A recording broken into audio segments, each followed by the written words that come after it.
Good evening, everyone, and welcome to episode 55 of The Treat Show. My apologies for being a little bit later than late this evening. How's everybody doing in the chat? I appreciate you guys still showing up and trooping through. Was doing some yard work today, got into the mode, couldn't walk away. So, thank you for bearing with me, and I apologize for the wet hair. You know, I am clean though. Want everybody to know that. How's everybody's weekend going? What are you guys smoking on? I am rolling up the Rainbow Belts right now. You know that we're pretty fond of this strain. I don't have to tell you, but I will say I'm kind of digging her more and more as we keep running her. She just doesn't even need to go very long. She's like a 10-weeker, and the flavor is just phenomenal. And she chunks up pretty nice. I got dog hair on my weed. Dog hair OG, that's classy. Well, all right. Okay, so this evening, I don't have anything specific to talk about. And I was like, Jason, I don't have time to organize my thoughts for my show. And he was like, Jay, you always got something to say. So, I'm pretty sure we'll be just fine. If you guys have any questions, though, you feel free to put them in the chat. Yesterday we did this it's becoming my favorite event in Denver, actually, and I don't even know how to explain it. It's not necessarily a normal like trade show event. It's at a a garden supply store here in Denver. And shout out to them. They are a great squad down there. And I think that this is the coolest thing I've ever seen a grow store do, is they'll bring in all of these breeders and they set up their booths for the day.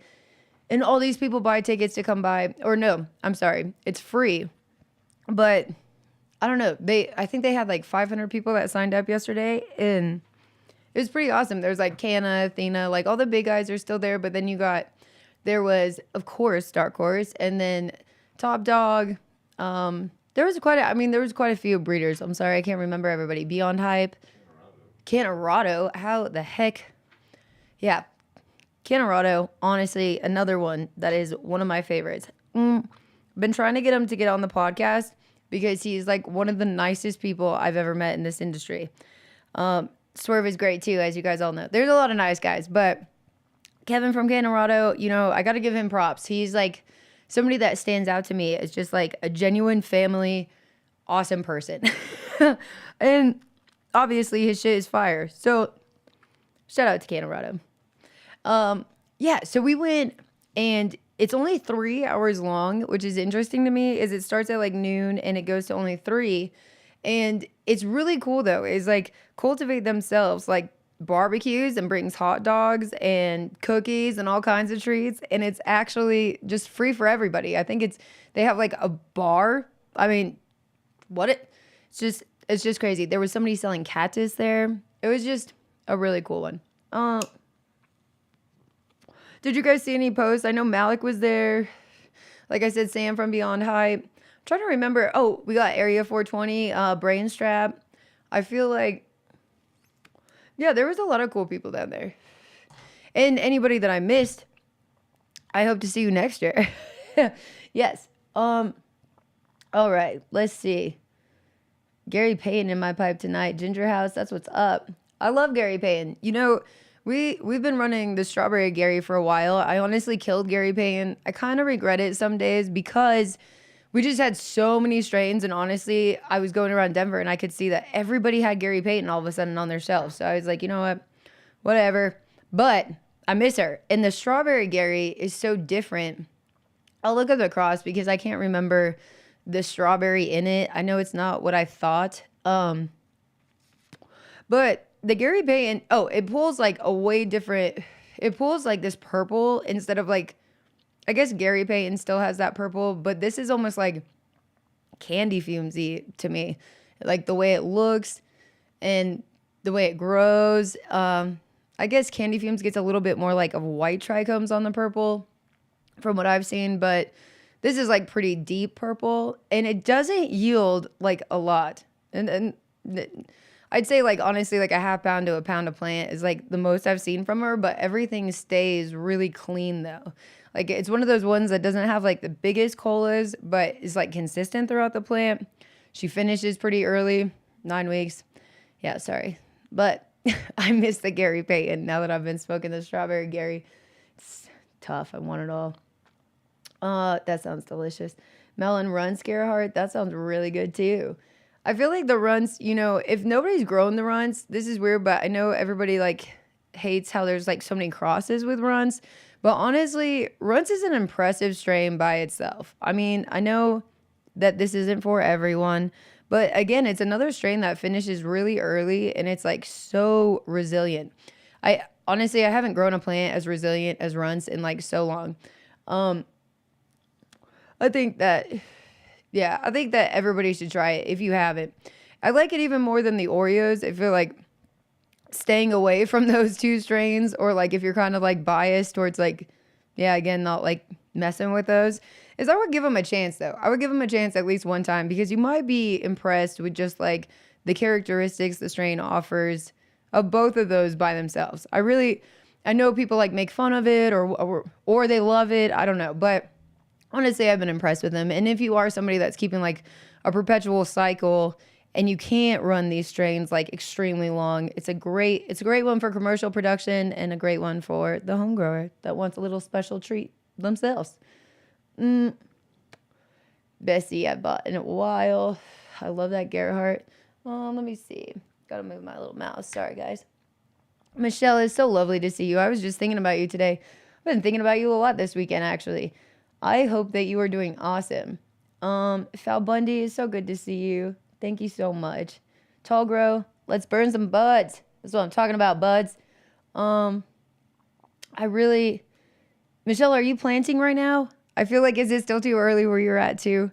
Like when we were cleaning up the yard and everything, I feel like it just makes me like so antsy. I'm like, when can I start planting?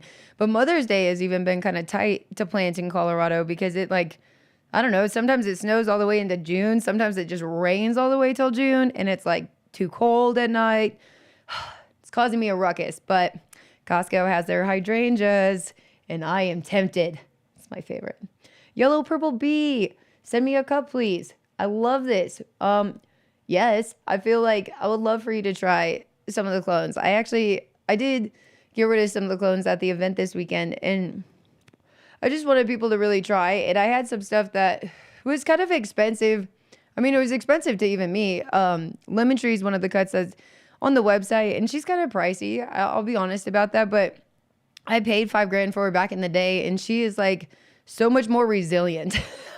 And that's one that like I really wanted to get back out there because I saw it get really hype years ago, and then it kind of just fell off. But those that like aren't crazy about lemon strains and like have had kind of like bad runs with them in the past, even like washing, Lemon Tree is one that you should really give a go. It's another strain that's like it's not over dominating as far as like that citrus flavor, which is what I like, and it gets you way more high than most like citrus strains in my opinion.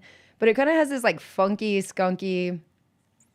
It's different than what you think. It has a really subtle, like almost like pine solly lemon instead of like lemon. I'm trying to think of like the most lemon strain I know. I have another one that I don't really sell.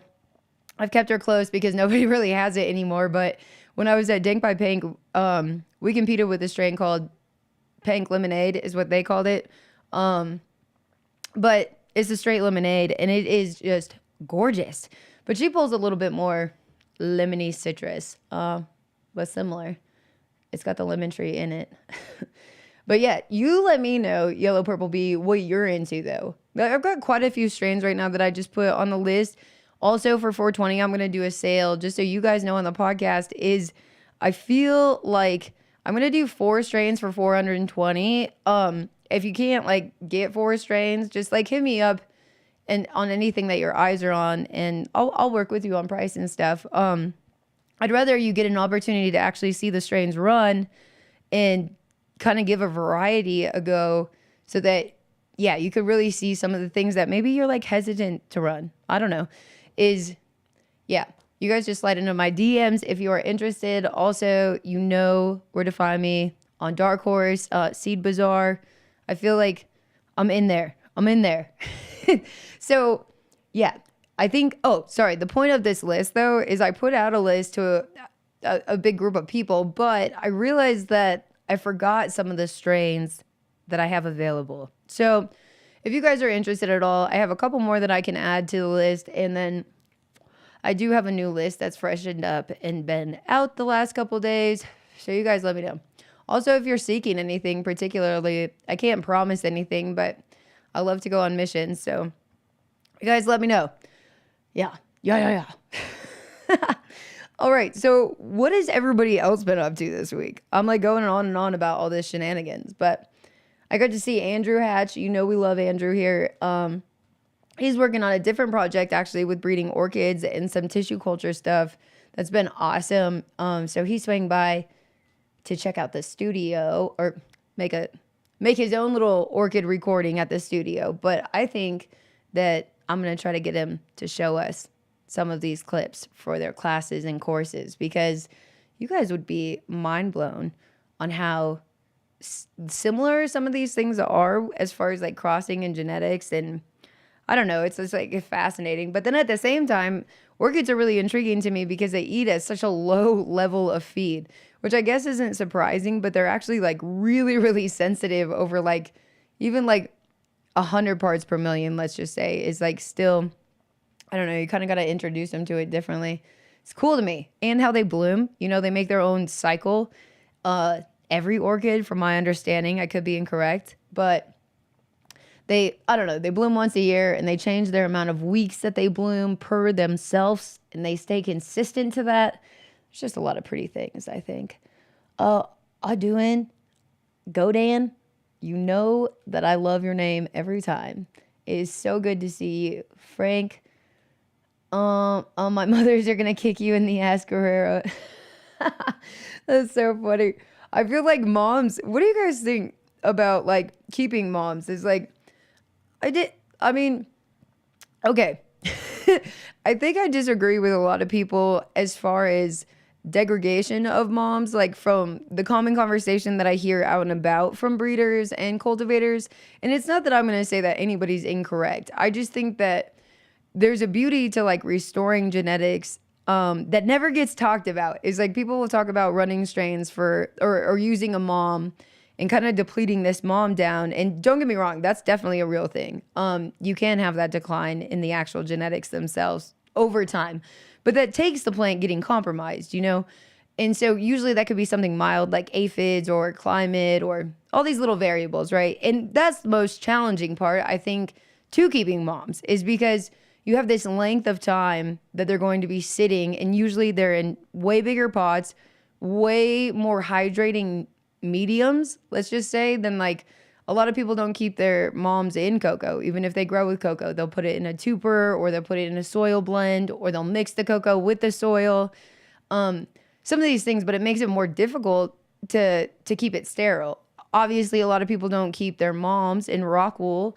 That would be difficult to not really have a forgiving buffer. You could, but again, size, it's tough. So I don't know. How long do you guys think is like a good time frame to keep moms?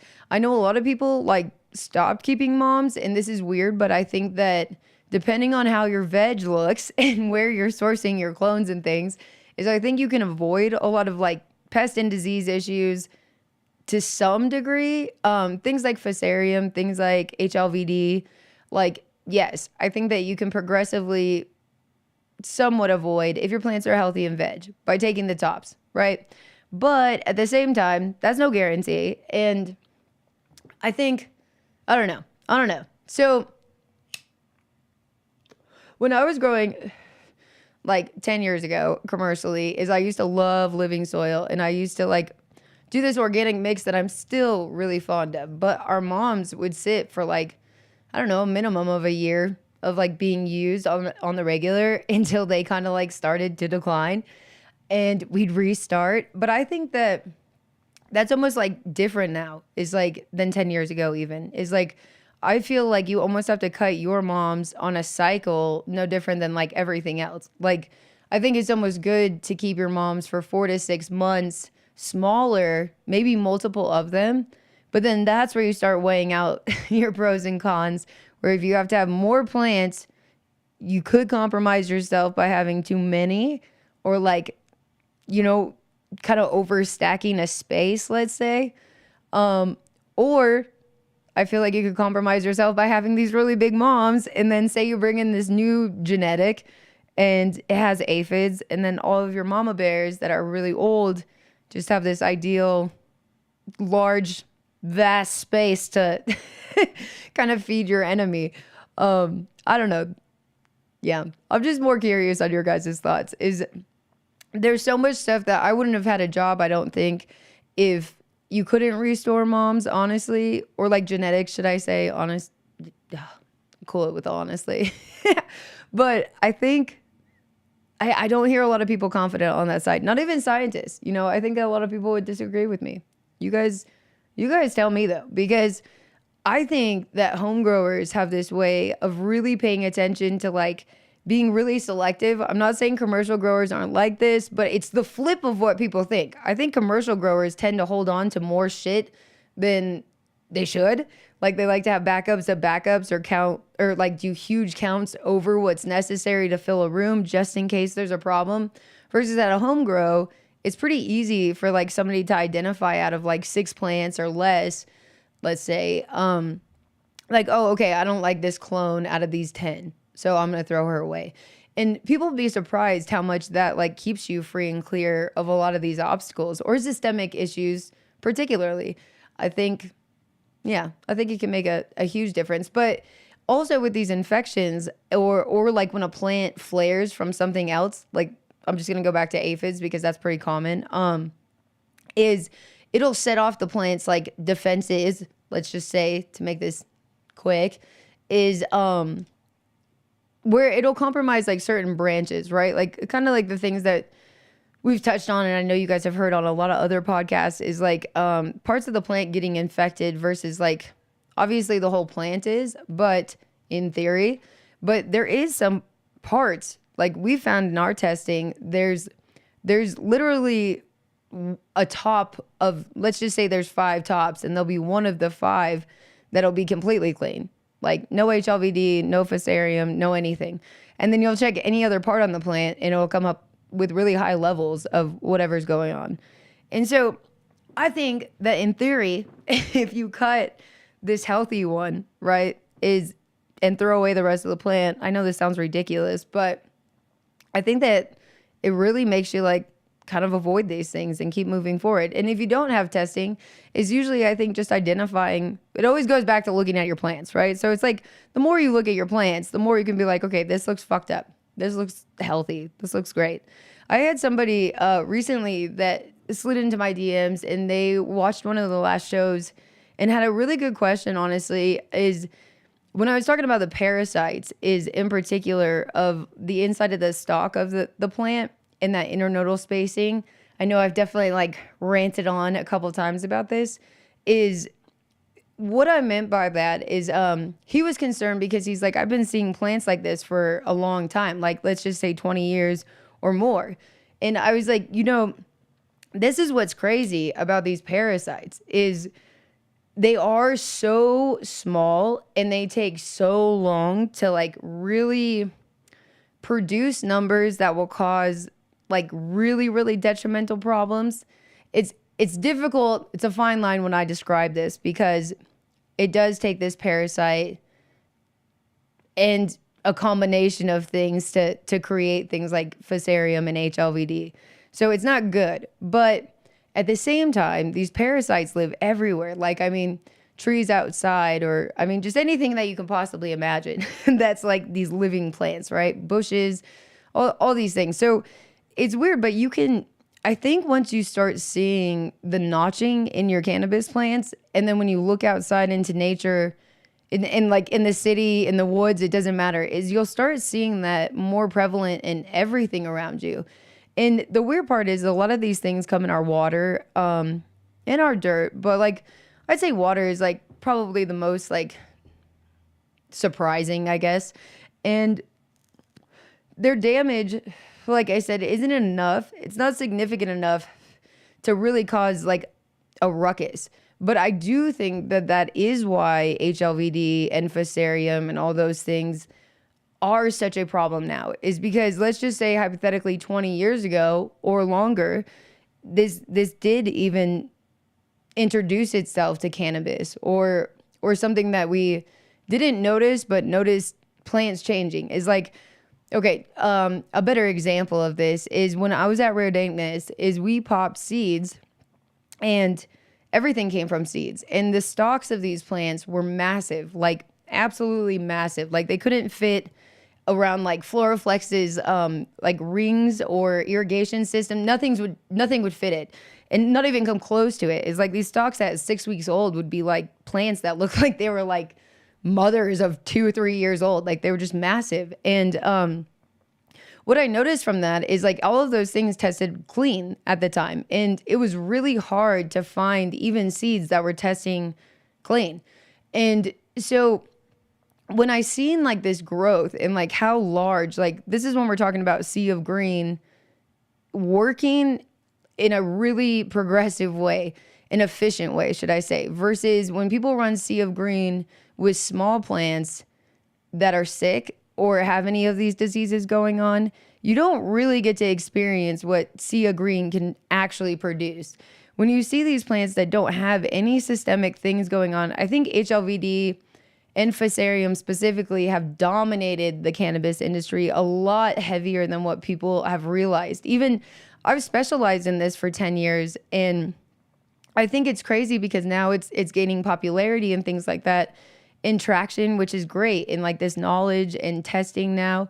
But the thing is like this has been a problem in every facility I've worked at, almost. Like I would say 90% of them. And it's been a problem that gets so aggressive in their facilities so quickly that it'll kill their whole crops in like 48 hours sometimes, and you'll never see it coming.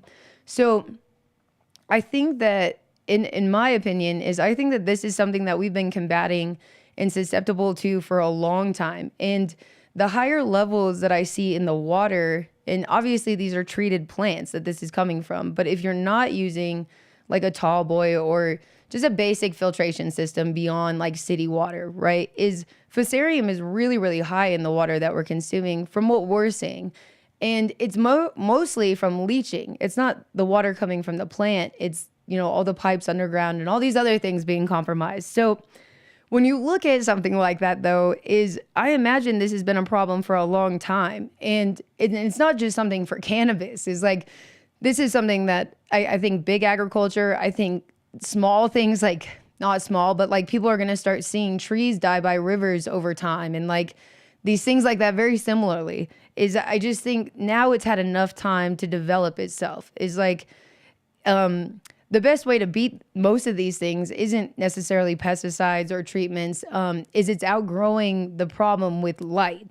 And that sounds ridiculous, but that's why you see like a lot of like sun-grown cannabis like really flourish, or any plants outside in the sun, you know? Obviously they have a lot of factors going into that, a lot of natural predators, a lot of things going on. But the truth is the sun is incredible with getting them to just kind of like be able to be more resilient to these things, should I say. When you put plants under a light of 12 and 12, is like, it is just feeding all of these systemic diseases. Is like, it doesn't matter necessarily what medium you're using. There's things that will help you, yes. But like even products and like stuff like that is like, again, this is something that you have to work through over like multiple generations, if you will, by cloning out of it, or, you know, some of these other approaches, tissue culture. Otherwise, I just think, I don't know, I think it's been around for a long time. And I think it just got worse because a lot of people identified it as a nitrogen deficiency or something else, like honestly, like a lot of nutrient deficiencies. And the truth is you'll get all of those nutrient deficiencies or get shit pulling incorrectly because it is compromised systemically. So it's never going to eat right. It's never going to flush right. Like if you're failing your testing repeatedly, these are some of the things that are probably going on. Is like if the plant can't uptake correctly, it's never going to be able to remove things correctly either. It's going to hold on to little pieces. Anyway, so why I was talking about the 12 at 12, sorry, is when your light cycle goes to dark, is like all these things are just popping off. And like that's why I really push H2O2 or hydrogen peroxide. There's a lot of other products that you can use as well. Bacillus is difficult because those for organic side and like that don't want to use hydrogen peroxide is Bacillus strains, various of them are really great for combating these things. But Bacillus, as far as commercial use goes, most of the strains specifically that are beneficial to us, we can't use. So I think that's why I push, the H2O2 for that side. But I think like home growers, I don't know. There's plenty of options, but I just think it's something that hasn't gone unidentified for so long that it just kept flourishing within the plant.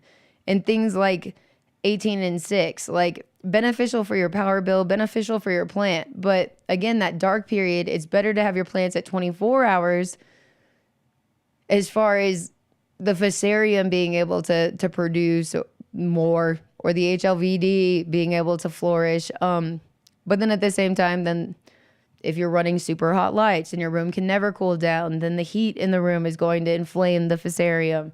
So I don't know. It is like where you're going through each little part and trying to be like, let me weigh out my pros and cons here.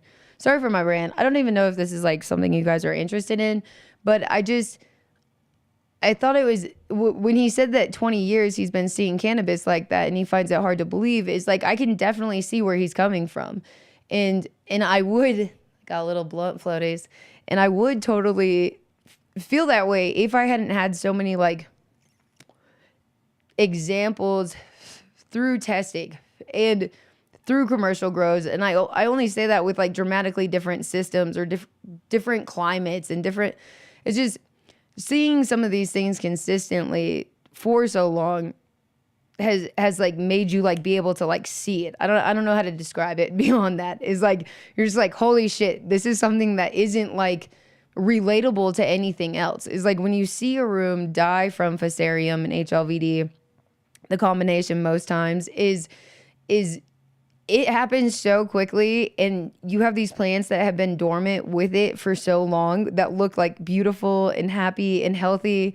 And then, like I said, within 48 hours or 72 hours, sometimes at most, is they'll completely rot themselves out from the inside out. So the leaves will turn to this like brown yellow. Sometimes if you can't have, or you don't see your plants finishing in flower, is sometimes this is what's going on. Fusarium, if you can't get them, or you see these like branches, like brown branches, and the rest of the plant is green, is usually that's Fusarium just being flared, or like symptoms of your HLVD with it. It's hard to talk about those two separately because they usually are so closely together.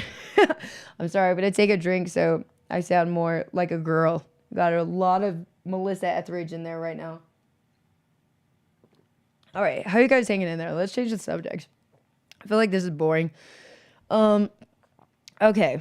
I feel like also LEDs, while I'm bitching about all this, is LEDs, I really feel like I got sold on a long time ago as far as pros and cons once again to like climate situations, like or utility bills, right? That's common sense. But in changing out light bulbs, let's touch on that because it was really appealing to be like, I don't ever have to change these. Yes. But I think I got introduced to the LEDs so new into it, like so old now, but I got to see all these different types and all these different fads of them and trial periods of them. And it wasn't until 2018, 2019, that I got my first Lux lighting fixture that was like the LEDs they're the I keep calling them 630s. They're 645 watt. And I feel like I really like my lights, okay? But I think I jump to conclusions too fast with a lot of other companies. I don't want to bash on anybody's companies because it's not really like that. Is I feel as though I have seen these plants also flare more. I don't know if this is the right way to put this. Is sometimes these warmer lights in a weird way is like your medium drying out properly really helps combat this plant from flaring.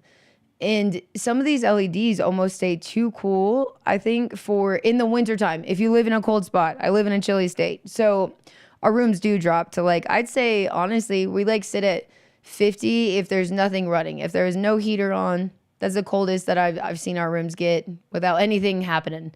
But that's pretty cold, right? Like, that's pretty chilly. I like to keep my weed plants at like at least 76 degrees.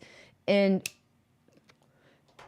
people are probably like, that's too warm, but I'd like to keep them warmer, okay? And so when these swings happen or when they just rest in their dark periods so cold like that, I know that nobody's really keeping their rooms at 50. Let's just say 60, which 60 now puts you in a position, if your room's sitting at 60 degrees or cooler, you're going to always sit like possibly ready to combat PM at any given time.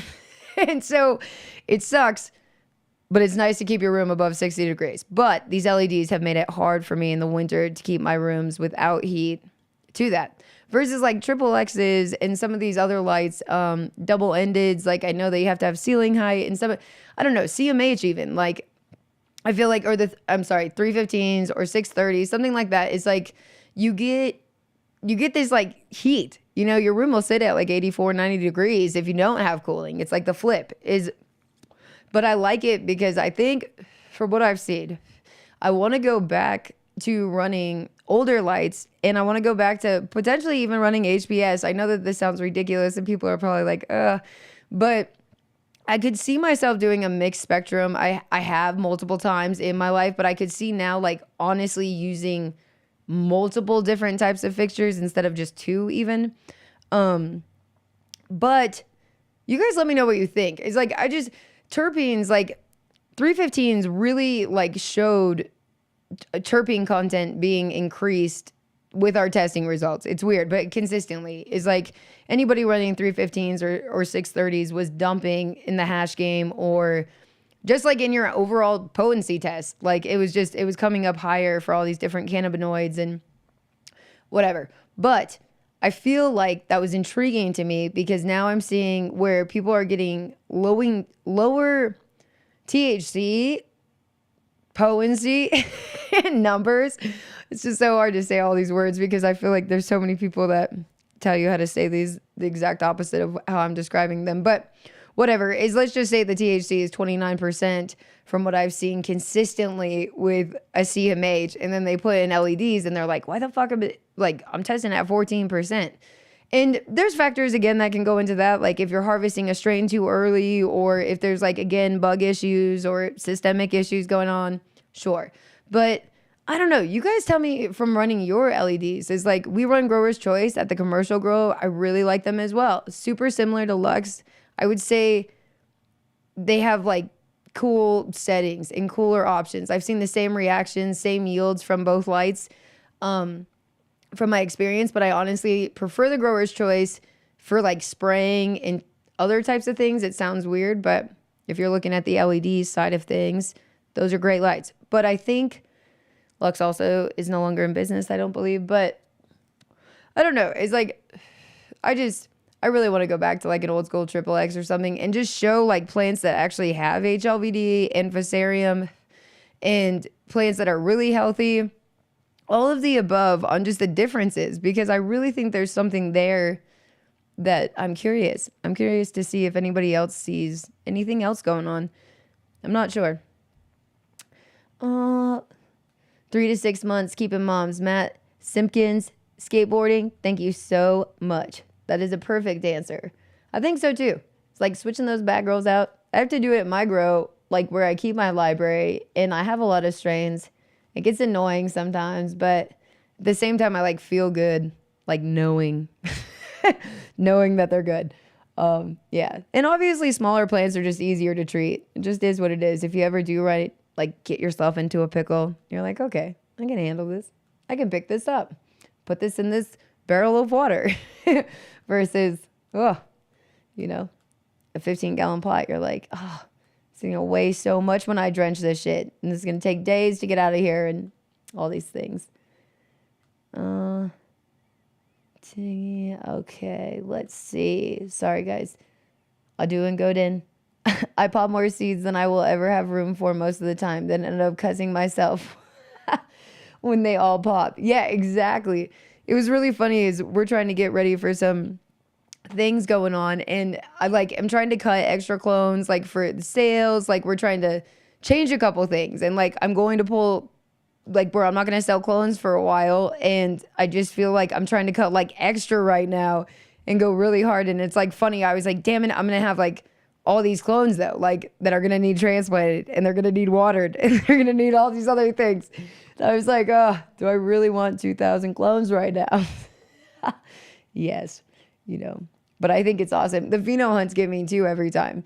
Is like, I always like to do like at least 100 seeds at a time if we're doing a pheno hunt. And it's like, that's not honestly like crazy. I know these guys that are doing way more than that. I know at Rare Dankness, we were doing a lot larger, and even Harmony Extracts, we were doing really big pheno hunts. But like, I feel like this, Dank by Pank, but I feel like nowadays I'm just like, I have to clone all this shit. And then we have to clone it again because by the time they finish flowering, and then like, I don't know, it's just, it ends up being like expensive. And then a whole project. But I think that's what kind of like makes us all addicted to it too. Is like, it feels good when you're like, I have all these backed up. I don't know. You guys tell me. Why? It's so lovely to see you. THC Garage. Zyza Phone. Never a need to clone off a plant over 1 month old. I love that. I think, Michelle, when I have to move, I have huge plants that will go with me. Perennials, fruit trees, and bushes. Drives my husband nuts, but take me as I am. I love that. I absolutely love that, Michelle. Is I feel like our plants are like the sparkle in our lives. I've dug out flower beds before at houses and things like that I'm like, I can't leave you here. Oh, Canna Chef Chris. Power of the taproot. I love it. It is very important to have a healthy taproot. It's the most important thing. That's why Jason and them hate that I don't like the Easy Cloner. But the truth is like, I don't like anything that keeps your stalk of your stem like developing like where it's loose like this. I know this sounds weird, but if you take an Easy Cloner transplant, is like, the plants are huge, right? The roots are like huge, and it's massive, and it's great. And they'll be like inches long, and you can prune your roots, or you can take the whole thing and like wrap it up in a pot or whatever you're into. But the thing is like, if you transplant that stalk and there's not something protecting that base, and somebody transplants it crooked, or it gets moved, or the water pushes it up when you go to water and it like rearranges itself before it settles, is like, those are the things, guys, like, those are the things that are going to put you in a compromised situation with Fusarium and HLVD. If you've never had a dirty garden with HLVD or Fusarium, and you start having issues popping up, like, look at your very, very first method of taking clones in that very first transplant. It sounds ridiculous, but those are the things that like really screw up everything. is if we can avoid that from the very beginning, it makes it wonderful for you. That's why I push Rockwool so hard, and have switched every facility I've ever worked at. I switched to how they're cloning, and I cut their clones, and I cut them in Rockwool and train their staff on it because it's a sterile medium. So it's weird, but even if you're going to transplant into soil or whatever you're into, is like, don't change your preference in medium, like, or substrate after moving forward. That's great. Do your thing. But I think that when you look at things like even Rockwool, is like, I wouldn't use certain sizes of Rockwool because it doesn't establish a strong enough stalk from that age to avoid being susceptible to those things. Versus if you're using an 1.5 inch block is obviously my favorite. 2 inches is really nice if you're doing moms, or if you're really looking for a yield increase that's not even, let's just say 25%. Maybe it's not a make or break the situation, but it will give you a little extra by putting them in the 2 inches versus the 1.5 inch versus the inch size, any of those things. But I like the rock wool because I actually stab it. I don't even use their pre-made holes for my clones unless your stalks are seriously big enough where it'll damage it if you don't use the hole. Is like I'll take and just flip my cube over and stab my clone in that way so that it never moves, you know. And it's surprising to people how like how particular or how mild this sounds, but it makes a significant difference. And the same thing with like when I transplant my rock wool into the 4-inch blocks, is the reason I use the 4-inch blocks is because I usually use a medium cocoa as my buffer in a 5-gallon pot or a 3-gallon pot or a 7-gallon pot, something like that. But I still take my rock wool 4-inch block and I put it on the very top of the medium on the pot. And I make sure to not move my pots until it is completely rooted and I don't bury it into the medium, I'm sorry. It's just resting on the very top of the pot surface. I can show you guys pictures on the next couple shows so that you can really see that once it grows in there, it is stable and sturdy. But the reason I like this method is it avoids puddling at the base of that root ball once again. Is like, I just want to make sure that she stays healthy the whole time.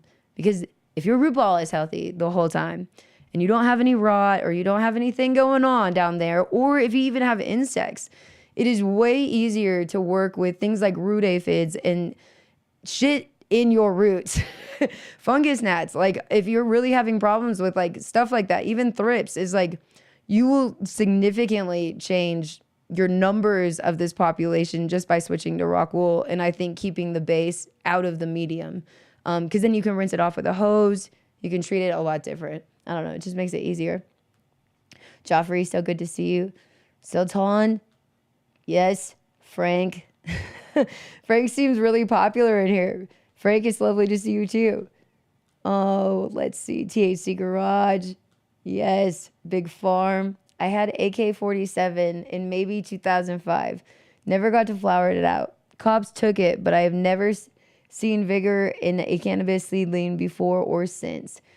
Oh my gosh. AK-47, one of the very first weed plants I ever grew myself. And honestly, I'd have to agree with like the size, and it reminded me of like almost like the skunk number one. I know this sounds weird, not as far as flavor or anything like that, but just the way it grew, like, and dumped, the yield, all that.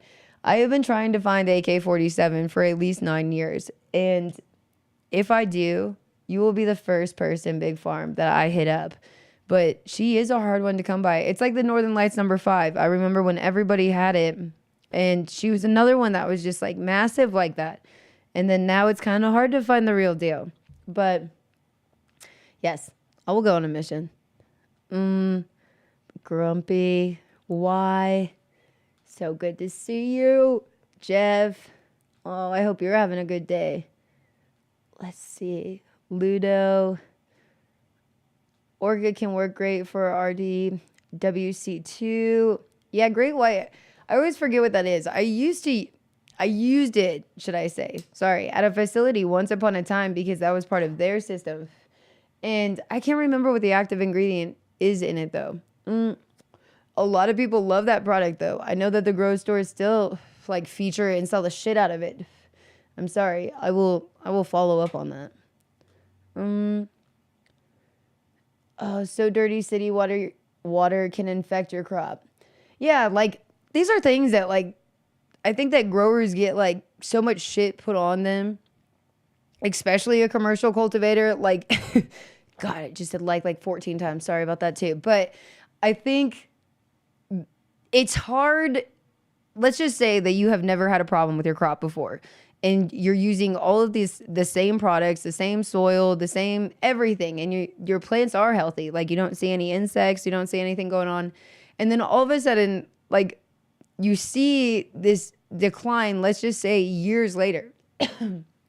I have this particular company that I have in mind while I say this, but there was a strip of grows that was next to a creek in Boulder, Colorado. Boulder is a really nice place, right? I think that everybody thinks of Boulder as this like clean, hippie place, which it kind of is. But the water there is like, supposed to be really clean as well.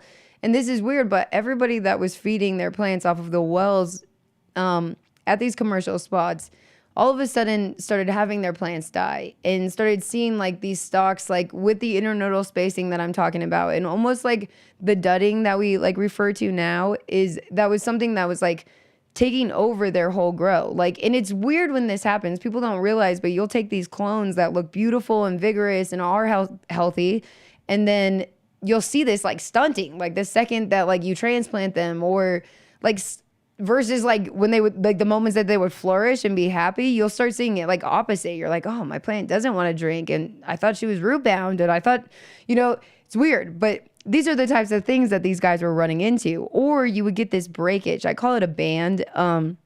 But like very common symptom is the middle of the stalk where you would do that the second transplant is you could feel the actual band in the plant. When you would go to harvest the plant or you would go to uppot it again, is you could see that the roots on the outside of the pot where they were getting like the most air and oxygen or whatever was going on were white and extremely flourishing. Like it almost looked like the pot was ready to be transplanted.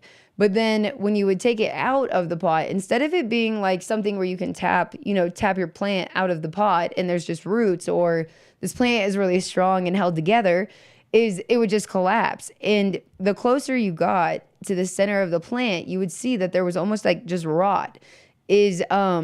So the roots on the outside would be all white and healthy looking, and the inside would just look like it was dying and like rotting away. And there'd be very little root growth from that in-between transplant. You could just feel the line. I wish I could show you guys on a plant right now. So these things were happening to everybody, though, that had really strong reputations in the past for quality connoisseur weed. Like I'm talking like placed in lots of competitions, all these guys, and we're doing great for a long time. And they found out that the creek had all these trees that were like, feeding off the creek. And these trees have been there forever, like hundreds of years. And they found out that the trees actually had fusarium, and that the fusarium, because of the roots and all of the things that like this well was getting exposed to, but it was all of these people, they said it was from the trees. That the trees were extremely high had extremely high levels of fusarium. So I don't know. I think Denver has issues with like pesticides and like nutrients getting into like the sewer, not just sewer lines, but just from leaching. And it's like same thing. It's like when the pipes actually start getting obstructed because of like there's plants and tree roots growing into them or around them because all this shit is going down the drain, unfortunately. And I feel, I don't know, there's so much shit that goes into it that you would never think, I think, that could possibly be affecting your garden. And it's the same thing of like, we have to trust and rely on the fact that wherever we're buying our substrates, or even if you're building your own soils with like multiple products and multiple companies, is you have to be very careful and hopeful that their water is not contaminated. Like we're getting a lot of shit from California. We're getting a lot of shit from places that they have big ag everywhere. And I just think it's surprising how much cross-contamination, if you will, can come from all kinds of places. Oh, Mike Denver, how are you doing? That's really nice of you. Thank you so much. I haven't heard that name in decades. Let's see. Trees behind my house are just snapping into pieces in 2 to 3 foot diameter. We have invasive beetles just disseminating the woods. Oh, decimating. I'm sorry. That is so sad. I am so sorry to hear that. Yeah, this is exactly what I'm talking about. If everybody wouldn't get so offended by this, or like, I don't mean this in an insulting way, is if we just like removed all the bullshit of like making this so extravagant, or like being like, we're all scientists, let's get deep, is, fusarium, HLVD, all this shit is essentially just like root rot, bud rot, like root rot that leads to bud rot. Like, if all these things, obviously there is a lot of technical differences. There is like these things that make them different from one another. But essentially it's when your plant is just like fuck you at the taproot, and it's just like over it. You're just getting root rot. And what is causing the root rot is exactly what these various things are. It's like that's the part that really makes it different. But the actual result, very, very similar. Who needs some 1,000 DE Gavitas? That's 1,000 watt DE Gavitas. You know, Mike Denver. It's funny because we have like 50 in a storage shed. And I was like, I'm always trying to convince everybody to like take down all the lights. And yeah, I don't know. I'm just like, take down all the LEDs, take down all the new shit, and let's put up all this old shit. And everybody's like, dude, you're on your own. Like, doesn't even make sense. I think Jason at Dark Horse, though, is I really do appreciate is like he went through and raised all the lights. And it's something that like, again, like some of the places I've worked at get really frustrated because it's something that we discuss, and a lot of people will be like, eh. And Jason was really kind, and he was like, you know what? I have been feeling that these are too close to the canopy and all this stuff, and he decided to move the lights, and we put them all the way up, like almost like honestly to like their max, almost the max in the room, right? And I guess not. It's probably like off the canopy, they're probably 6 foot. And I know that sounds so extreme, but you should see how much our yield has already gone up and how big these fucking plants are getting now. It's like they just loved it. Like versus when we had our lights pretty close to the canopy, the LEDs, of course, is, I don't know, like we were just like following kind of like the standard protocol, I guess. And yeah, I was like, no, this has been better. This has been better. If I had more ceiling, I would be running HPS and LED together. White Devil Cannabis, freaking thank you. That's exactly what I want to do. Like, it's not trying to say that, like, I don't want to use LEDs. Like, I love the LED clone strips, too. It's fucking coolest thing ever made, okay? Honestly, like, throw away your T5s, throw away your T8s, do whatever. I'm pretty sure it doesn't take much to grow clones anyways, but the fucking LED lights for cloning, yes. Yes, yes, yes. Even veg. Crazy about it for veg. But, or like tight spaces, you know, everybody rocking those Home Depot racks or like setups that are multiple tiers. And yes, fucking awesome, once again. But I think if I could checkerboard the LEDs and I wouldn't put my LEDs directly over my rows. I wouldn't put any light directly over my plants, I guess. Say I have a 4x8 tray. I'm not going to put it center to it. I know this sounds ridiculous, but I want it to be almost like offset. Let's just say like a foot, like to your right or to your left. It doesn't matter to me. I just have this theory too. Like it's not, certain strains love light. Yeah, I've seen certain shit like just absolutely love it. Mac 1, like absolutely fucking loved light. And like some of these, I don't know, the straight lemonade that I was talking about, they love it. But I think that like things like the Z, the rainbow belts, like even like some of these strains like SFV or some of these old school ones, they love that. I feel like they love that like almost like casted, like shadow casty. Like they almost love when they get like a dense canopy going on and they kind of shade each other. Is like that's when I really see like the bud structure really blowing out or like the trichomes like really popping off. It's weird to me. Yeah, so I just want to play with lights exactly like what you're saying. And take away like the intensity is I feel like these canopies get way fucking harder than what people realize. Is like I wouldn't like to sit with a light directly over me that long, just like stagnant basically. I know we got our little oscillating fans and our little air movement, but I don't know. It seems intense. But I feel like if you had it just like a little not direct, or like those moving tracks, a lot of people have honestly done this. My dad installed one in Michigan in like 2013. And, you know, like to where you're using these little track lighting systems. It's a cool theory. I don't think I would ever do it, but yeah. I guess you can read like your par and all that stuff. But honestly, even I think it's great to check your par. But I think more importantly, it goes back to like looking and feeling your plants. Is like, I know everybody tries like the arm trick, and that's a great fucking trick though. I think it works every time. Ish. But I think that there's parts of like even like the flower period that you don't want to defoliate your plant, or maybe you want it to be, I don't know, like when you do defoliate, like say day 21 and you're like stripping them down pretty tight, I feel like these are the things that I don't think that these lights, like you almost wish the lights could like change. Like if somebody was really trying to evolve cannabis lighting, I feel like it should be all of these things happening once again. There's like, maybe you do have a track lighting system that has multiple different types of light on it and more lights than what people used to run. I guess, like, I don't know. I have too much of a vision in my head that you guys haven't seen yet. So I'm sorry. I'm just going to end that there. I'm rolling another blunt, but I'm probably going to keep talking and mess it up and probably just, call it a night soon. But what do you guys think? I just love that you say that, White Devil, because I think it would be really cool if some other people started doing this too, and we could take all of our strains and results and see what's going on. Do your plants turn their leaves towards the LEDs? I'm firming up CMH besides my LED for this run, and I'm going to see which they favor. I love that.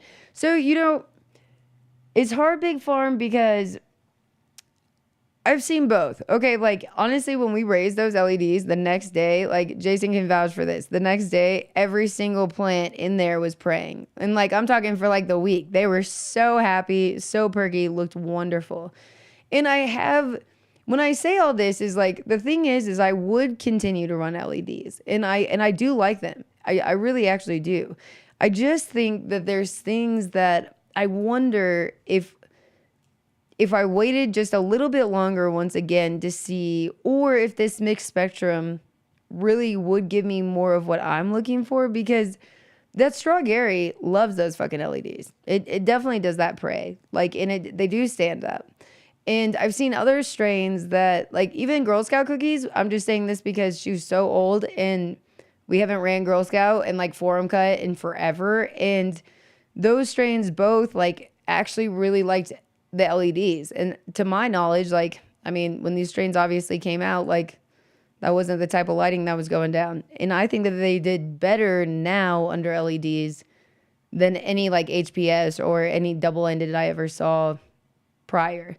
But this is where this is weird. Is like, I guess the truth is they both can work great. And I think that if in my ideal nerdy weed world, I would have probably rooms all done differently for all different strains. Like the double-endeds fucking crush for all my hazes. I love to grow hazes under double-endeds. It's like one plant that fucking just loves them. And like, and it can handle like how large those plants get, and like having to flower for so long it's weird, but I feel like it really makes them finish stronger and better. This is my own personal opinion once again. And the heat, I think they like the heat from them. But those cushions, like OGs, all that like side of things, I don't think that they necessarily, I think that those did the best I've seen under CMH. It's like anything that was like kind of like a finicky strain or more sensitive to light, I honestly saw uptake better under CMH than I have some of the other spectrums. But yeah, I don't know what you do. Maybe you just like switch them out. Just make it where they're easy to take up and down. I know I would never do that myself, but I would like to. Think so. VW, it's awesome seeing you. We were just talking about you today. I feel like I would love to have I would love to like bring VW on the show. He's like an old school grower that he knows what's up. I think it would be awesome. Career grows, awesome. What are you thinking about that lemon cherry gelato?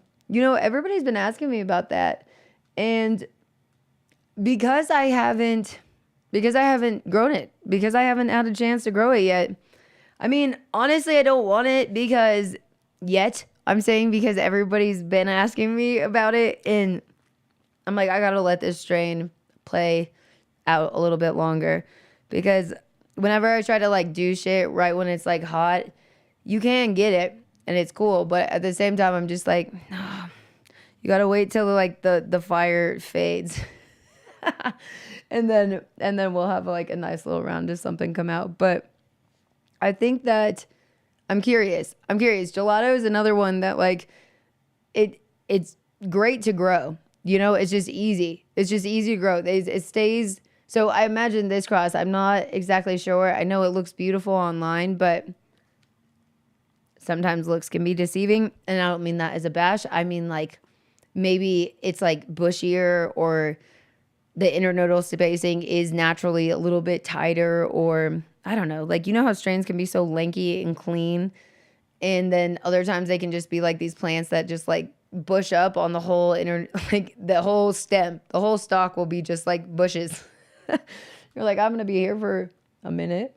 I have 40-degree temperature swings on the summer here in Sacramento. Yes, thank you, Guerrero Grows. It's like that's when like I think that it's valuable to use your tools to manipulate things and your climate. Is like, you know, like we talk about those aero mixers. Instead of buying a fish tank heater, use an aero mixer or use a different pump to like oscillate and circulate, because they'll add enough heat most times than fucking anything that you'll buy to heat the tank by the time it gets hot. And then I don't know. I feel like the lights is like a 40-degree swing sucks. And like, if you can have rooms that get really hot, that's what people don't understand. That's where like the double-ended and some of these things, the triple X's even back in the day, is if your room would get like pushing too hot, let's just say like 90s is like in the summer where you'd be like, damn it. But then at night, if you like live in a place like Colorado or Sacramento where you have like the nights will shift to like 50 degrees or 45 degrees, say you have a fresh intake or something like that. It's like, I don't know. It's just like, you want the warmth of the lights so that as it cools 20 or 30 degrees outside, inside, if you have brick versus if you have some different types of walls, like brick obviously gets really cold. It's just all these different things. Sorry, you guys can tell I am high already. I honestly haven't God, if I say it one more time, you guys just like poke me in here. I feel like we were in the sun all day doing this yard work, and I was like, man, Jason, I feel like I've been like running, like working. I think I'm just out of shape. Oh, let's see. I put an IR panel in with the plants. The leaves stayed the same temps, but they were drying down much better. Oh, that's cool. I've been using I've been using a couple 150-watt HPS in the tent with my LED, and it stays perfect temp. Good airflow, been rocking. Space Force, that sounds great. See, then you got the airflow. I'm glad that you touched on that. Airflow is hard. People make it sound so easy. Everybody comes on this shit and always acts like cocky about like climate control and what they're doing and how easy it is. But it's like, climate is a bitch. Like, hanging even the fans properly to not combat with each other and like really creating like almost like that tornado like cylinder little effect in the room. Or if you really are rocking an intake and an exhaust of any kind, like some of it, I don't know, there's just a lot of factors that can go into, again, like your positioning of fans and what types of fans and how big your fan should be for your space, and will a standard oscillating fan even work for you? And tents are awesome because of these couple things. But even tents are hard because you can get those little smaller fans, to clip on to your tent poles and stuff like that. But like, it's frustrating to have to mount a fucking fan in a tent and like mount a lot of stuff, even like trellis and stuff. I'm like, you'd think they'd make this shit so much easier at this point. We'll get there. We will get there. Guerrero Gross, I was laughing so hard after. That shows how high I was. Sorry, but when you said, hey, did you see the sun on demand light? I like finally fucking got it after. This is like the blonde side, even though I'm not naturally blonde. Yeah, that's fucked up. Thank you, Guerrero Gross. Okay. Plasma. I love plasma lighting too. Plasma is another like type of light that I saw good, like certain strains really flourish under. Yeah. Plasma sexy.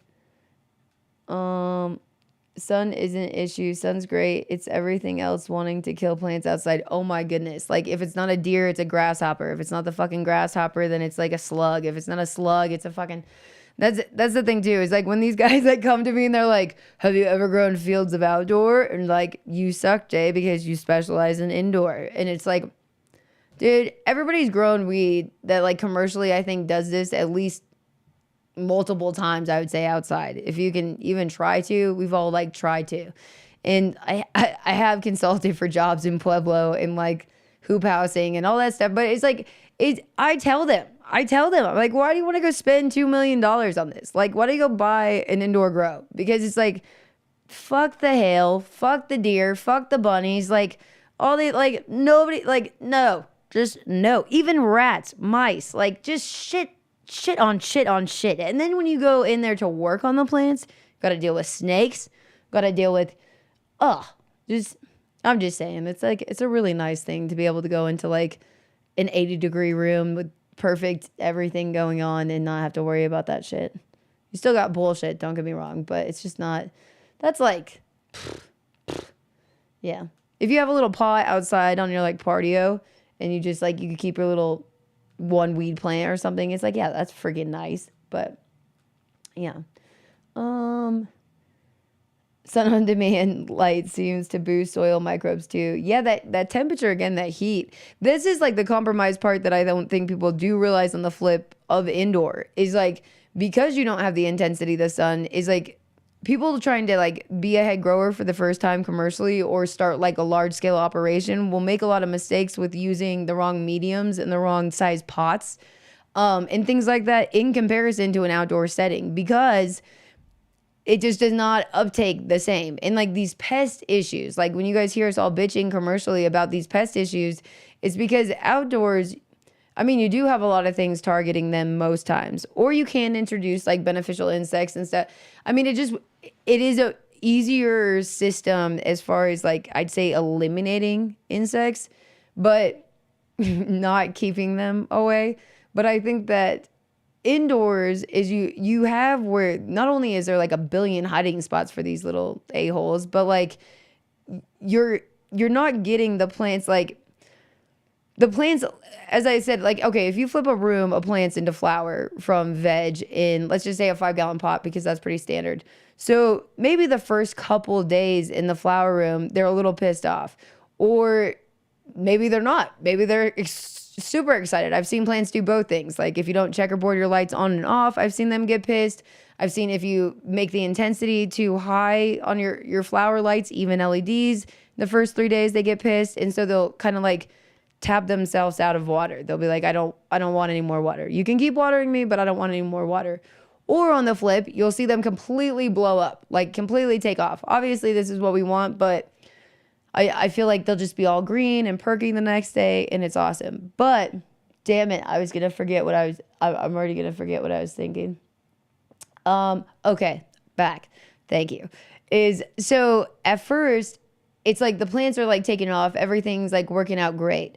But as that canopy, like I said, if you don't hit those plants on like day 21, I don't know what everybody's into, but basically if you're not defoliating your plants on day 21 and day 42, those plants are getting extremely dense and extremely bushy. And commercially, let's just say an average row of plants, and there's 4 to 5 rows in a commercial space, one flower room is what I mean, is let's just say there's 600 plants on one row, once they start developing into week 3 and beyond and really like developing bud sites and colas, is your canopy is blocking that airflow that we're talking about being so valuable. And like your canopy is shading itself and casting its medium below. And so if you have any issues, or if your plant just like got watered a little too heavy and then watered light again and then couldn't really balance out, is I feel like that's where you don't get the forgiveness. It's like inside compared to outside. Is like when you have the sun like that, is I feel like it's nice because you can combat like pest and disease issues. I don't want to say necessarily easier, but the plant itself is almost more like just hardy, more resilient to like having to uptake and still like do it. versus inside. They're just like, okay, I'm cold. I'm pissed. This light sucks. You got rust in mites like hidden in a duct or vent somewhere. Sorry. Got PM. There's some shenanigans, you know? That's how it feels indoors. You're just like, damn it. Oh, Ty Van Horn, I miss you more. I have talked about you so many freaking times behind your back in the most positive ways. I'm like, I got to meet up with this person because, Ty, I would love to have you on some projects with us, for reals. Disbanded. I've had plenty of the dirty ones. Oh, I love it. You guys are awesome. I feel left field a year, lol, damn. Didn't care for it. Me too. AK-47 was my first. I cloned Joseph Anthony. That's fucking awesome. Mike Denver. What up, Clem D? I just love that you guys have your squad. Robert, Mr. Green Fingers. I am seriously struggling talking tonight. I was going to say I'm sorry for talking so bad, but, you know, just got to fuck that up too. J-Lo, you did a show with him. Who? Who did I do a show with? See, this is my fucking problem too. All these shows, sometimes I met all these people. This is like, I think this is a blessing in disguise. Is sometimes if you can't remember meeting people, and it's not because I'm saying like on like these older podcasts that I was doing, they were fucking awesome. Adam Dunn, I did get to meet like tons of cool people, but that was the thing. It's like you always got to meet all these cool people, and then it like I would be getting high as fuck the whole time. Like obviously, like I always try to do, but I mean like I'd be smoking dab after dab after dab, and be like, all right, I don't know who the fuck this person is. It's like, and I feel bad. I feel bad looking back now because like sometimes people will be like, Jay, you've met this person, or Jay, you interviewed this person, or something cool. And I'll be like, wow, you gotta lay off of the weed sometimes, you know? I mean that with love. It's probably the dabs for me and the edibles. Sometimes on the Adam Dunn show, we would like have edibles and all the things, you know? And like, I loved it, but I feel like I'm not like the most graceful, you know, in those ways. But I'll have to go back through and see which gentleman you're talking about, Guerrero Grows, because I feel bad. And maybe we could get him on our show. Let's see. Yes, AK-47 here. The year it was released, around 95-ish. We got those seeds in, and it was the most vigorous and fastest of everything. And yep, there was a skunk one type smell to it. See, AK-47, I just think there's nothing like it. Like, I mean, like, just like what you guys are saying, there's nothing like really, some of these things are just so irreplaceable.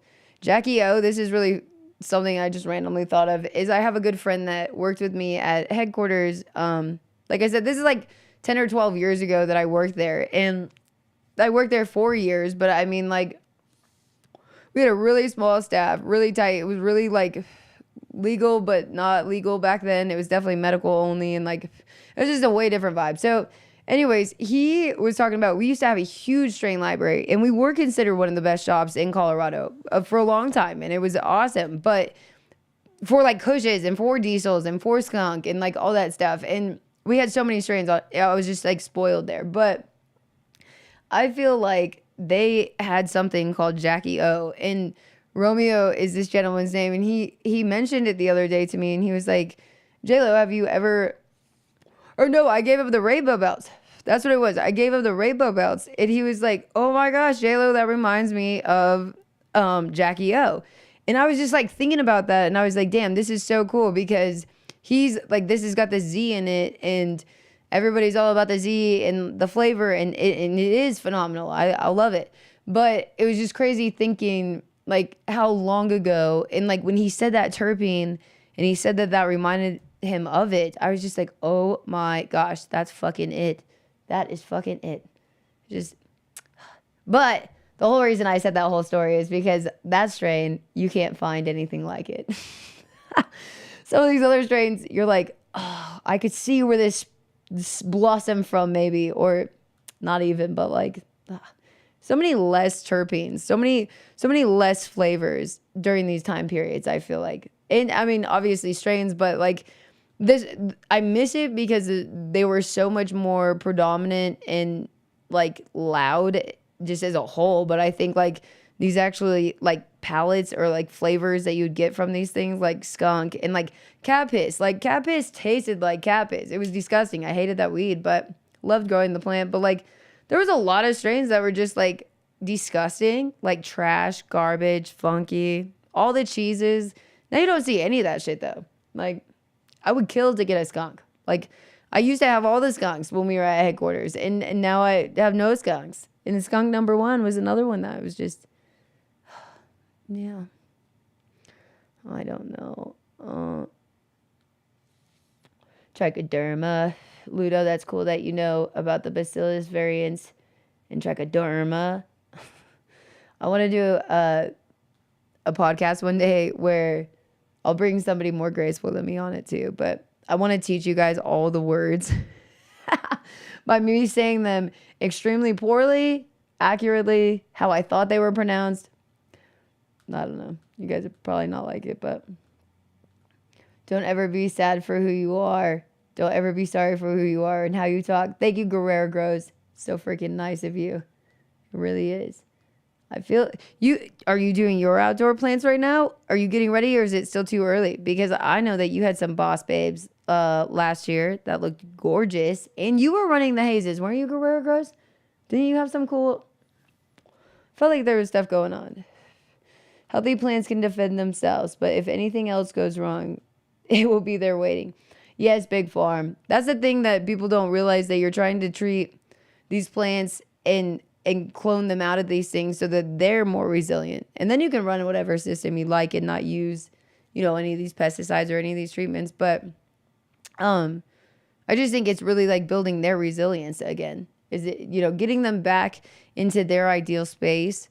And that's what tissue culture really essentially is like eliminating anything that could possibly compromise them, like simplifying it, obviously. But I think, yeah, they really take care of themselves. It's the same thing when you run a strain really well. Like when we were testing highest in the state for potency a long, long ass time ago, is like we held the record for a long time. And what's weird is it was treated nothing like it is now. It wasn't like a bragging thing. It was just different. It was like a marketing and advertising thing. But I feel like the part that felt rewarding though to all of us at the Grow was that you were like, okay, we dialed in these strains. Like every time that we saw the overall potency increasing in these numbers, like whether it was 5 or 6%, like every round though, or even less than that, but like you see this like gradual climb and consistent climb, is you're like, okay, we're dialing this shit in. Like it's drinking the way it wants to drink. It's eating what it needs to eat.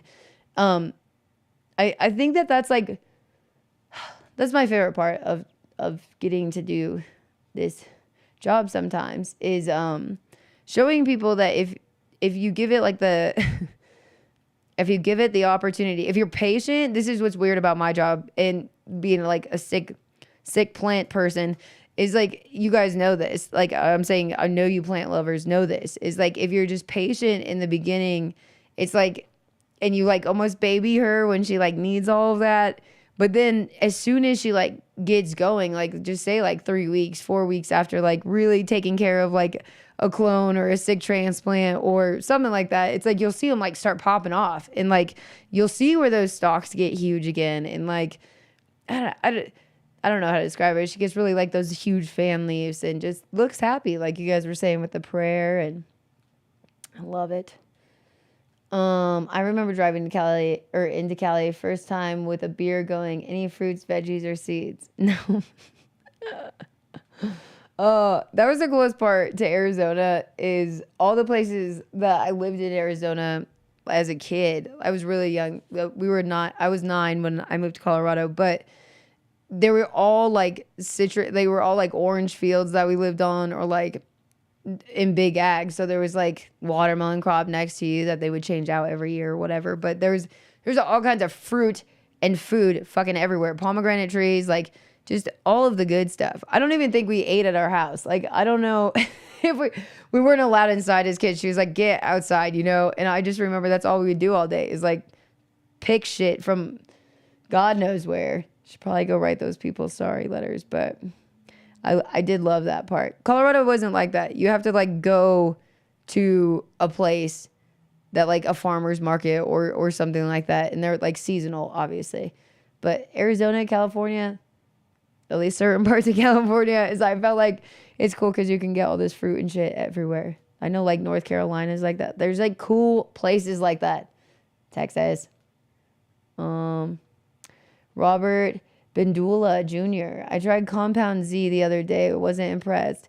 Yeah, you know, I feel like the Z by itself, the thing is that I will say about the Z is it is so finicky. It is a very finicky strain. And I do think that you can, I've seen it test mostly dirty everywhere. And I think that this is something that we're seeing with why it's like performing so bad. And I'm not saying like as far as like growers like thoughts on it and like how it looks and how she's a pain in the ass. And excuse me, how it finishes. But I think that Z is something that you really have to like dial in, and like I think it's hard for a lot of people to grow. And I'm not even like bashing on like Compound or anything like that, but it's just I think that strain is like only for like people that like the challenge or really like want this like connoisseur challenge, like head stash. Like I just don't think it's as bad as this is to say. I don't think it's for everybody. And that flavor, that's the thing too, is like I like it, I do, but that flavor is like Jolly Ranchers or Skittles or like Fruit Loops or something. Like it is like tastes like that. Rainbow Bells taste like Fruit Loops to me or something. I just it's like that sweet. It's good. It's good. But I think that everybody's doing all these back crosses with it and like hitting it to everything. And I get why. It's like it would be cool to see this strain grow out of some of its bullshit and be hit with complementary strains for sure. But I think at the same time, like the Z should just almost stay like the Z. Like I do like the Rainbow Belts. We do have Skittles crosses at the grow, but like this is like I like the Z better than everything it's crossed with though. Because I would rather just smoke the Z by itself. And I know that sounds like a Debbie Downer, but I don't know. But I also think that everybody should like chill on like back crossing and messing with it for a second. Oh, excuse me. So sorry. I'm falling apart over here. Close on a light mover. You could, sorry, Big Farm. You could run the thousands close on a light mover. Yeah, exactly. If you brought in that distance, but you didn't have them sitting stagnant. Those are the coolest. But see, I just love Big Farm that you think like that though. It's like, that's why I can't be really partial to any particular things. Is like, you really do have to see a person's space first. And you really do have to hear what they're like actually looking for. Like some people really want terpenes out of a plant, or some people really, I'm saying like for hash, or some people want like a head stash of shit that takes forever to flower, and like they like that, and like they like that like terpene of like I said, like any of the sativas really, but like those hazes that are like really dominating with that time frame, that need that finishing time. But then there's a lot of cushes that just don't. You know, it's that weird fine line of lighting, water, EC, ppm, like even those things. It's like there's a lot of plants that can eat the same, but there's a lot of plants that I think would prefer not to. And depending on depending on your lighting, actually would change to me like your EC or ppm a lot more than people think. It's like if you are running plasmas, DEs, like anything like that, it's like you can run a little bit hotter EC. If you're running LEDs, or let's just say CMH, I guess, then you probably run a little bit lower. I'm going to use that one. It works-ish. Yeah. I wish I didn't use that one so much. Just kidding. Yes. Okay. I feel like light intensity, Robert Badula, again, light intensity makes a big difference in how the plants will react. Yes, Lone Star, LARF. Different lights for different strains for sure. But I only got a couple cheap LEDs and not getting an HPS probably. Yes. See, we're like the same. We're on the same page. I'm like, do I want to go buy lamps for all these old fixtures and be like, let me go spend fucking $400 on old? No, but I feel like, I just, I want to see it. I think I'm just gonna give into it, but it's also something that I'm like, this is probably fucking stupid, but it's okay. We'll talk about it. Oh, I used a heat exchanger to preheat my res cool my room. That's Big Farm. That's really smart. I mean, I think that if you're like being crafty like that, then all power to you because you're taking care of business the right ways. I have a really nice chem cross to the Bruce Banner going, VW, that sounds beautiful. Joseph, Anthony, what are you guys talking about being 5K plus? Yes. I'm always asking for 50K. I mean, 5K, yes. But for some reason, your 5K made me feel like, because I couldn't find where this started, is sometimes I'll just be like 50K. And everybody will be like, what? I'm just like, it'd be nice if we all just got 50K right now. Brandon Clark, single-ended, I'm fixing to have to take down because I can't cool it enough. See, that's cool, Brandon. On the flip that you're saying that is, yeah, I think that's where the LEDs really do come in. I think that the 315s were great. I used to do it so ghetto where they didn't have a fixture, like, or, well, it was the fixture, but they did. So it was just the lamp that would drop into my room. This is absolutely terrible. I don't recommend it. You would, like, I feel like I would like burn my hair and like hit your arm or whatever, but I liked it better because I could have it right next to the plants and they could drop in versus if I did have the hood, it was like just felt like they're like so low on the canopy and it just felt like really tight like that. And it would get really hot and they would get dirty. But I feel like the LEDs are nice in spaces that you do need to be cooler, obviously, but they're also nice because like the controllers that actually run them are nice as far as like you're setting your timer and everything is so digital with LEDs that it's just nice that it's automatically as one unit that you're buying, or like how they daisy chain together. Like some of these things are just so much easier than like any of these older fixtures used to be, or like programs they used to have to use, or timers they used to fuck with. Like now all the like panels or their little control boards are like super, super easy. And I like that. And you can customize a lot of particular parts of it. You can have like that sunrise, sunset effect. You can have the light intensity change. Like it's cool. It's cool. But cleaning them, I guess, is like the best part out of all of it. Still sucks, I think, if you wanted to like, if you did have russet mites or if you did have root aphids, I would definitely take them all the way down still, which is super annoying to have to clean stuff like that. But if you really aren't having issues, don't take this as like a bad tip. It's like they're so easy to drop down and like take a glass cleaner and a rag and just clean over. And it just is probably the nicest fixture I've ever cleaned in my entire life. So, and like I said, I mean, the plants like them. Please don't think that the plants, that I'm trying to say that the plants don't like them. They do. I just think they like some of the other stuff too. Chris Holding, HPS are shit. They work but break all the time. Yeah, that's very true too. I feel like these are the things that I forget about. Their ballast like always being too fucking hot, always burning out those phantom fucking ballasts. Went through so many. Or if you buy the cheap ones from China, like you'll just like fry your whole room because I definitely have done all of these things. Yeah. I feel like those are some great points. That's what the glass sheets, I remember on the triple X's, is like not only like taking them out. For some reason, they didn't put hinges on the first triple X's. They had like the sheet that you would slide into that skinny little metal piece. And you'd be on top of a ladder and you'd just be like, oh, I hope this goes great. Never would. And so, I don't know, I've dropped a couple of those bad boys. Same with like any of the like, fluorescent lighting, like any of them, like the T5s, T8s, T12s, T anything. Is like those lamps, I remember so many times being like, I'm going to carry these out and like really feeling like you're conscious of your surroundings. Everything's going grateful. And then, nice little turn around the corner, confetti everywhere. Ruin everybody's day. Guilty. Yeah. So yeah, LEDs.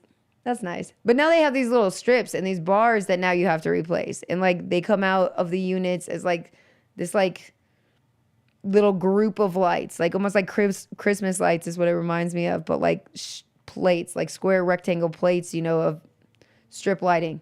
And I don't like that either though. I don't know why I don't like it, but I'm just like, I wish that you guys would just like come up with something that would just like avoid all this. Honestly, Christmas lights as a design would be way better for any grow room. I think if you had way less like on blast on all the fixtures and like you just have little bulbs like that, but like spread across your entire ceiling, and like I bet that would be the shit. I'm not sure how you would clean that either though. That could be a ruckus. Michelle left field. Sorry guys, I won't invade your combo.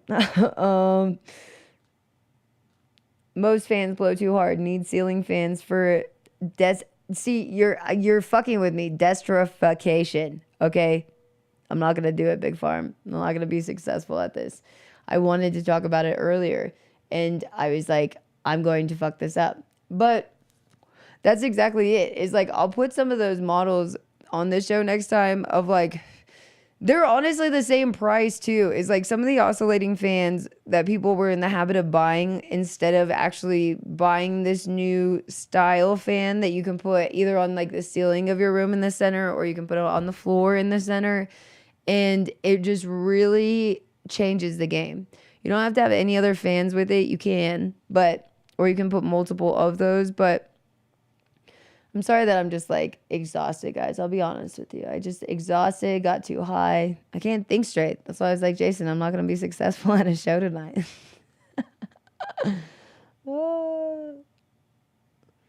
Let's see. 1,500 watts of plasma. Type all day, all good def. I can't type today. Yeah, that's exactly how I'm fucking feeling. Joseph,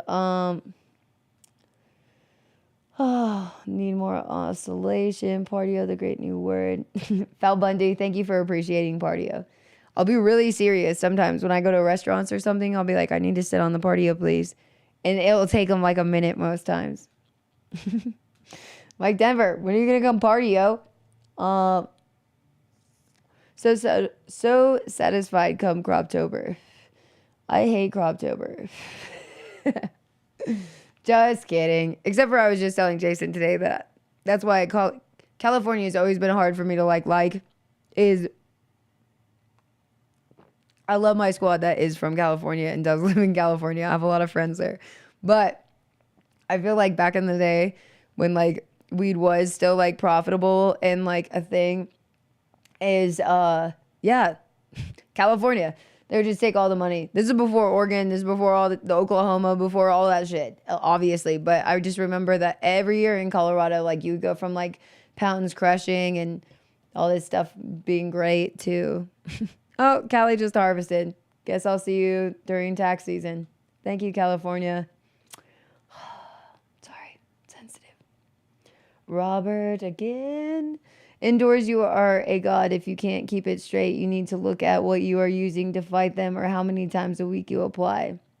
I feel like, I guess I do agree with that for sure. But at the same time, it's really hard because you got a lot of moving parts to that though. Is like square footage, right? Is like most of the grows, I would say the average grow that I worked at, like fixing and implementing this system was 25 to 35,000 square foot is the average of like quite a few grows. And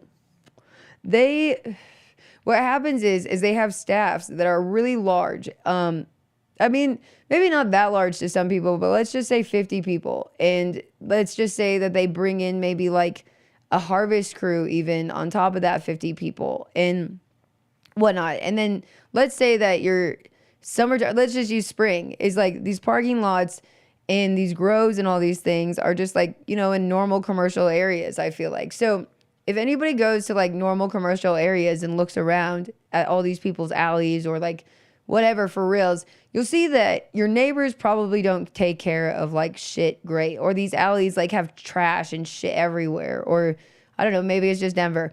But I think that it is so much harder to combat things then people realize, not as yourself, and not if you're not, like, say you have a very great IPM in SOP that everybody's following ish, is I think that you're going to have that one fuck that goes to his friend's house and that says that he didn't go to his friend's house, or that has his plants at his house and says that their plants are healthy and it's great.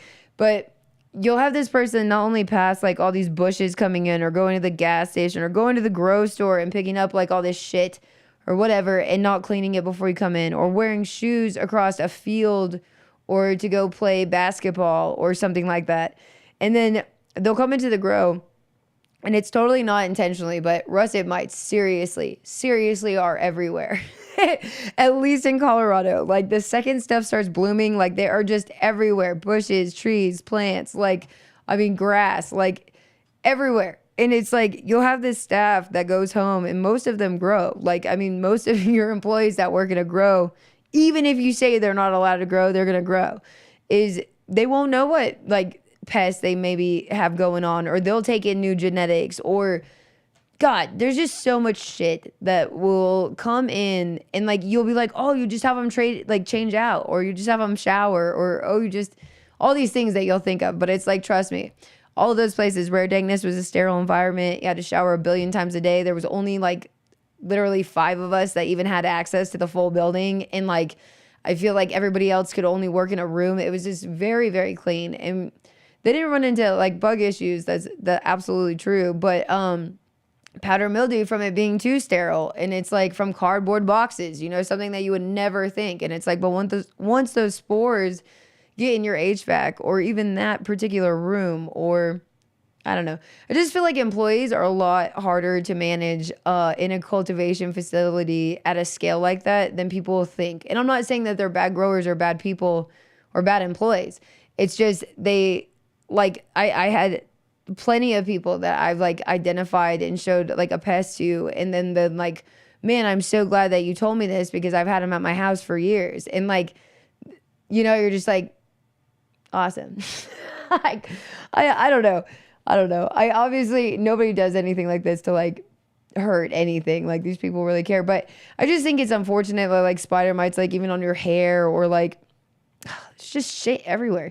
One time I brought, like, not one time, but like a few times, is I got lettuce from like Whole Foods and strawberries, and I like brought them in one day, and I was like boiling this lettuce or whatever, and these like aphids just came like piling out, these root aphids from this like lettuce, and it's just shit that you would like never think would be. But that's what I would say is like the hardest part with like when people are like, it's pretty easy. And the perpetual thing is like, if you have, well, I guess that's a key component, is like most of these places are running perpetual harvest, where they either have rooms that they're taking down like every couple weeks, or every week, or bi-week, like whatever you're into. But so you can't treat and spray the other rooms that are late. So like what people will run into is, say they have a shared commercial room where they harvest this tray one week, and then 2 weeks later they hire or harvest the next one, is every time those young trays are getting sprayed, the other plants can't get sprayed. So all those bugs and insects or residuals that are staying in the room are just moving over, in theory, to these plants that are not able to be treated and not able to be. And then the staff is like moving room to room, and whether they change or not and follow their protocol, you're like hoping. But how realistic is that 365 days a year? You feel like, shit. I want to say that that all these places that I've had the pleasure of working with, and we've had really successful operations and drops and all kinds of things, but I think that the truth is like any one of them will tell you that like you'll think some shit is going to be easy and you'll see some shit you never saw coming. Oh,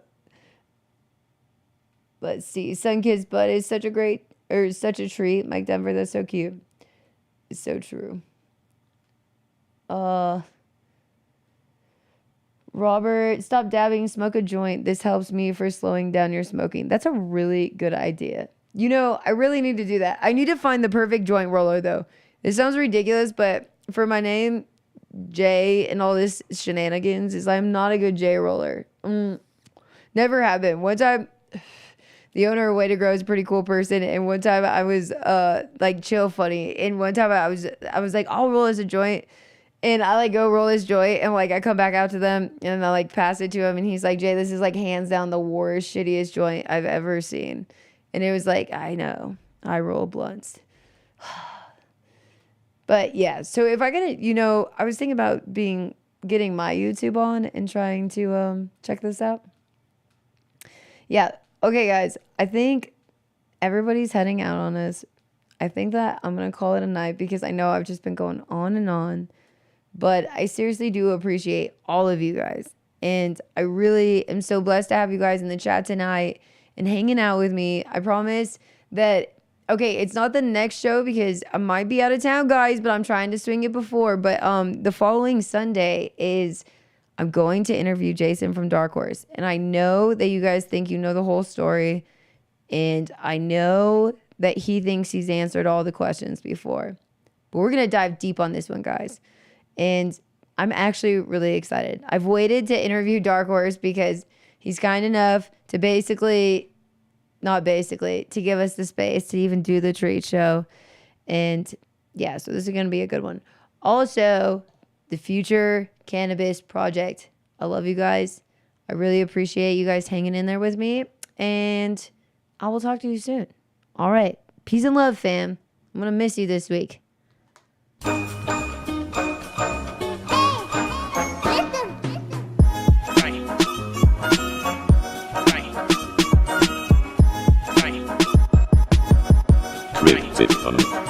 No.